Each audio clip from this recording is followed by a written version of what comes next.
今天呢，我们就是要开始讲解就是建立中理路的部分。那这边中理路呢，可以提到说中理路呢，它分为7项。那这边的分类方式呢，就类似以科判的方式呢，然后来做一个区分。所以呢，这7个科判呢去分的时候呢，我们就讲到说，就是第一个呢是属于第一个科判呢是相违还有相属。那第二个呢是有证还有无证。那第三个呢是附带判别。那第4个呢就是大性相名相。那第5个呢是大因果。那第6个是同品片异品片，以及第7个呢就是破除驳斥建立驳斥。那总共呢是7个科判。那就如同说我们在建立小理路的时候呢，那主要呢是提到8个部分。那就是从第1个颜色，那第2基层，然后第3个认知繁体，第4非是非非，那第5个属尔非尔，第6种别，第7小因果，还有第8个示范。那就如同呢小理路呢还有8个科判一般，那这边建立中理路呢，它同样的呢也是有7个科判。建立中理路的部分呢，那第一个呢就提到了说相违跟相属。那所以我们可以知道说呢，这个科判里面它最主要的呢就是讲相违的彼此之间相违的关系，以及彼此之间呢相属的关系。那在解释的时候呢，我们如同就是性相一起去做一个解释。为什么呢要学相违跟相属的关系呢？那最主要呢就是当我们在解释空性的时候呢，可以分为就是从成立的角度呢去理解空性，以及从就是彼此相违的关系呢去理解空性。那在相违的部分理解空性的时候呢，就是提到说遮除的这一分。你要了解说什么呢是彼此相违之后呢，然后从这个的相违的对立面呢，然后去了解到空性呢是什么东西。那在成立的方面呢，去了解空性的时候，最主要呢就是提到了说缘起，透由缘起的正理呢去了解空性，是属于说有成立的方面。那在成立的时候呢，就讲到说缘起之间呢彼此互相就是相属的这种关系。那所以像我们之前有提到说，像是离义呢，透由离义去证得空性的时候呢，它最主要呢就是透由相违的方式呢，然后去理解空性。那之后呢，会讲到透由缘起见呢，缘起的方式呢去理解空性的时候，它就是透由相属的这个部分呢去理解空性。所以呢，这边就可以稍微的概略提到说，为什么要学习相违以及相属。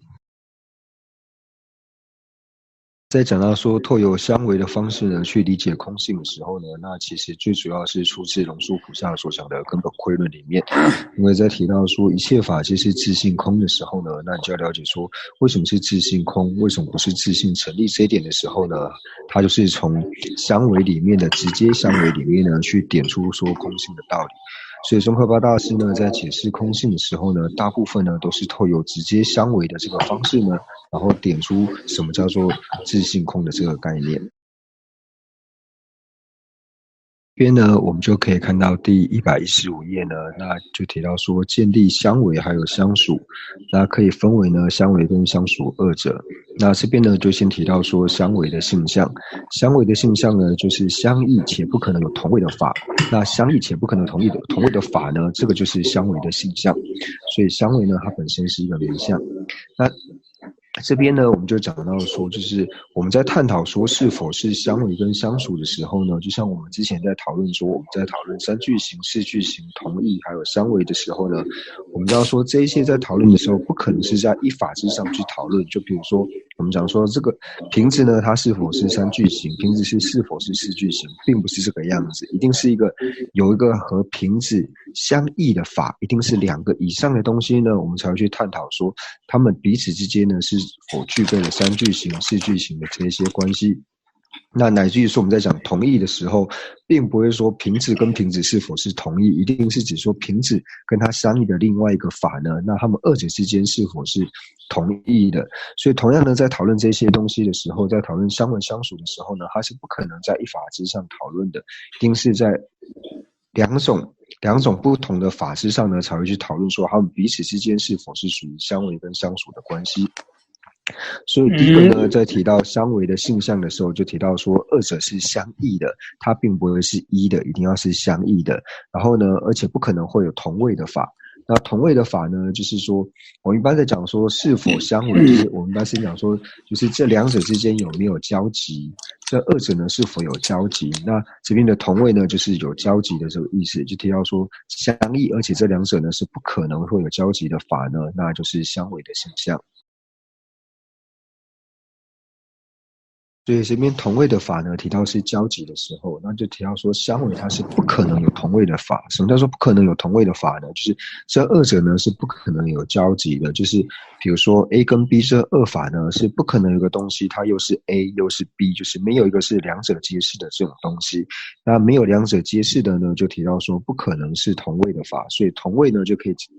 以理解为就是二者皆是的，所以不可能会有这两者东西。这两者皆是的这个法的话呢，那就是相违的现象。藏文里面呢，就是我们在讲到说，就是不可能有同位法的这个时候呢，还有一个就是可能跟不可能的时候，我们直接理解就是可能有，就直接把它理解是有，然后不可能有就把它直接理解成是没有的话呢，那这样其实就可以很清楚的了知说这个是有或是没有。那就比如说我们以瓶子跟柱子二者来说的话呢，那瓶子跟柱子两者是他们二者呢是相异的，而且他们两者呢是没有同位的法。就是没有个东西呢，它既是瓶子又是柱子的，所以呢，我们可以了解到瓶子跟柱子两者呢，它们是相违的关系。如果讲说我们平常日常生活比较好了解的时候呢，我们会说这个人呢，他是心口不一的，他是身口不一的，就是他嘴巴讲的呢，跟他身体的行为呢是不相符顺的，所以这边呢，我们就可以提到说，他的嘴巴讲的呢，跟他的行为二者是相违的。这个我们一般呢，在用口语讲话的时候呢，其实也会提到，或者是说呢，我们两个人之间的思维呢是相违的。什么叫做我们两个之间的思维是相违的呢？就是他觉得这件事情是这个样子，我觉得这件事情不是这个样子，那就很表明说我们两个人之间的相违呢，我们两个人之间的思维呢是相违的。那如果说这个人呢，他的嘴巴所讲的跟他的行为呢是符顺的时候，我们就会说这个人呢他是身口如一，不会说他的身口呢是相违的。那同样的呢，他的想法跟我的想法，我们两个见解一致的时候呢，也不会说我们两者的思维呢是相违的。所以从这边呢，也可以去了解到相违的意思。在讲完了相违的性象之后呢，那接下来呢就提到说相违它的分类。那相违它第一个分类呢，可以分为直接相属以及间接相属。那直接跟间接呢，就是之后呢会稍微的做解释。那这是第一个的分类方式。那第二个分类方式呢，就提到说不并存的相违和互排相违这两者。那不并存的相违呢，就是说这两者呢是没有办法同时存在的呢，称之为是不并存的相违。那还有一种呢是互排的相违，那这个就是在三大寺里面，就是各个寺庙呢所看的经典不同的时候呢，那会有不同的成立的方式。因为有一些经论呢就会提到说，互排相违呢，它跟相违这两者呢本身就是同义的，所以它就不会放在是相违的分类里面。那这边呢是提到说相违的分类呢，就是分为四个，就是直接相违、间接相违、不并存相违以及互排相违这四种。那什么呢叫做直接相违呢？那直接相违呢，就提到说它的性相，就是直接互不相顺的存在呢，就是直接相违的性相。那间接相违的性相呢，就是提到说间接互不相顺的这种存在，就是间接相违的性相。那什么叫做直接互不相顺，或者说直接然后且二者没有同位的这个法呢？那这边呢就提到说像是常无常这二者。那常无常这二者呢，那我们怎么去了解说它是直接相违的呢？就是在一法之上呢，当你能够证得说这一法呢它不是常法的时候，当你心里面了解说以瓶子来说，你知道说瓶子呢它不是常法的时候，那你就能够直接证得瓶子是无常的这一点的缘故，所以称之为说常法跟无常法二者呢它是直接相违的。那相违的呢，就是说当一法你了知说一法并不是 A 的时候，你可以立刻了知说它不是 A， 那它就会成立是 B 的这一点的时候呢，称之为是直接相违，就是你内心很直接了解说，当你可以了解到说瓶子它不是长发，就你破除了瓶子是长发这一分的理解之后呢，你立刻就可以了解到说瓶子它因为不是长发的缘故，所以呢它会是无长发，所以我们就可以了解说长发跟无长发二者呢它是属于直接相违。如果用就是比较好理解的方式呢，我们就可以到说，就是遮除它之后，遮除是它的 C 点之后，我们就可以成立到说不是它。所以我们可以了解说，最直接了解到相违，就是直接相违的这一点呢，就比如说以长发来说，长发你遮除了是长发这一点之后，你直接得到是什么？不是长发。所以不是长发呢，就不是长发这一点呢，它也是长发的正相违。直接相违，它也是它的直接相违，因为你遮除掉了它是长发之后呢，你直接就是现起一个不是长，所以长的另外一个直接相违呢就不是长。那这样我们会比较好理解，比如说或者说就是像刚刚讲到的，就是你直接遮除掉了是它的这一点的时候，你得到的就不是它嘛，就像说你遮显掉了是瓶子的这一点之后，直接所得到的就不是瓶子，所以不是瓶子呢，它就是瓶子的直接相违。那这样去理解呢，可能会更容易了解。那如果说以我们世间呢，就是在用我们一般讲话的时候呢，会提到说我跟某某人不合。那我提到说我跟某人不合的时候呢，那不合里面呢又分为说像是直接的不合跟间接的不合。那直接不合呢，就比如说我跟这个人呢，我们两个曾经吵过架，或是我们两个呢曾经打过架，然后以此呢造成了我们两个直接的不合，那这就是属于说直接的不相顺。那间接的不相顺呢，就可能说不是针对这个人，而是因为说我跟这个人不合的时候呢，所以对于他的家人跟他的亲近的这些朋友呢，我在思维上面就会觉得说跟他们好像也不合，所以这就是属于是间接相违的部分。所以这个呢，在我们一般就是世间呢，就一般的思维其实也会出现像直接跟间接的这一种感觉。第二个呢，就提到说就是间接相违的部分。那间接相违呢，就提到说像是常，还有说事物呢，这二者呢，它是属于间接相违。那如果说我们用比较好理解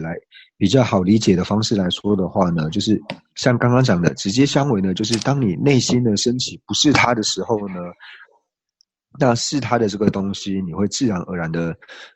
升起来。那是它的这一点成立之后呢，那不是它的这一点呢，会自然而然呢，在你心里面呢，就会把它给排除掉。那我们在讲说间接相违的时候呢，就比如说瓶子跟柱子，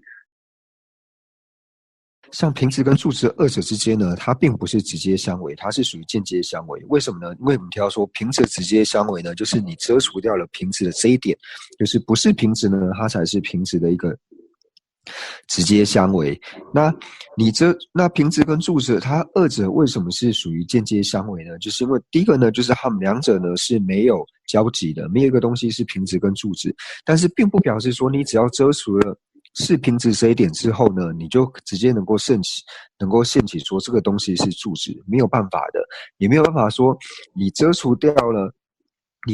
了是柱子这一点之后呢，你就能够现起这个东西是瓶子，并没有办法。所以呢，这二者它并不是一个直接的一种相违的关系，它是属于间接的，因为它二者在你心绪之中现起来的时候呢，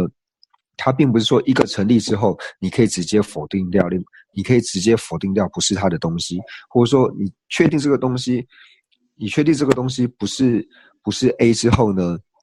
不是 A 的时候呢，那你就可以直接了解到说这个东西呢，它就是 A。那瓶子跟柱子二者之间呢，它是不存在这种关联性的，所以呢，这边就提到说他们两个呢是间接相违的原因。这边就是有说，就是什么叫做间接相违？那间接相违呢，就是提到说呢，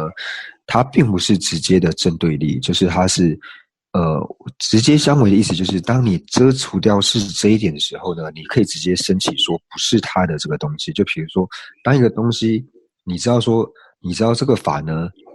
瓶子和不是瓶子这二者呢，你只要了解说遮除掉是瓶子这一点的时候，你可以立刻证的不是瓶子的这一点。那你遮除掉不是瓶子这一点的时候呢，你可以直接升起这个东西它就是瓶子。那这一种呢，具备这样子的东西呢，它就属于是直接相违。那间接相违呢，就不是这个样子，就是当你遮除掉瓶子的时候呢，你并不会掀起说柱子这个东西。你不一定会掀起说柱子这个东西，那同样的，你遮除掉柱子的时候呢，你也不一定会掀起瓶子。就比方说，他们两个呢是没有交集的，但是不表示说你排除掉它之后呢，你排除掉 A 之后，你就能够升起 B 这个东西，是不一定的。那如果不具备这种特性的时候呢，那又没有就是交集的时候，那这两个物品呢就可以称之为是间接相违。那今天呢就先上到这边。